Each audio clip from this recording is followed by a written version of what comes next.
Sir இருக்காங்களா? நான் தான்ப்பா இருப்பேன். வீட்ல வேற யாரும் பெரியவங்க இல்லையா? இல்லப்பா. தபால் வந்திருக்கு உங்களுக்கு. சைன் போட்டு தபால் எடுத்துங்க. சைனா நான் போட மாட்டேப்பா.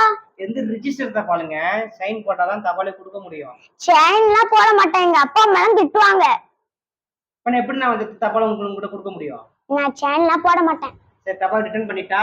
நீங்க ரிட்டர்ன் பண்ணா ரெடி பண்ணுங்க. தங்க விக்கிற விலைக்கு நான் சைன் பண்ணுமா உங்களுக்கு? அந்த செயின் இல்லம்மா, சைன் கையெழுத்து. ரிஜிஸ்டர் தபால்னாலே சைன் போட்டாதான் தபாலே கொடுக்க முடியும். புரியுதா? நான் உங்கள்கிட்ட வந்து தங்க செயின் கேட்கல. செயின் வேற சைன் வேற. தமிழ்ல வந்து கையெழுத்துன்னு சொல்லுவாங்க. நீங்க கையெழுத்து போட்டு தபால் எடுத்துங்க. நான் உங்கள்கிட்ட எல்லாம் தங்கம் கேட்கல. ஓகேவா? சைன் வேற செயின் வேற. சரி, கையெழுத்து தபால் எடுத்து. அப்பா அம்மா வந்தா சொல்லிடுங்க, பெரியவங்க தான். இந்த மாதிரி நல்ல புத்திசாலியா இருங்க. ஓகேவா? சரி.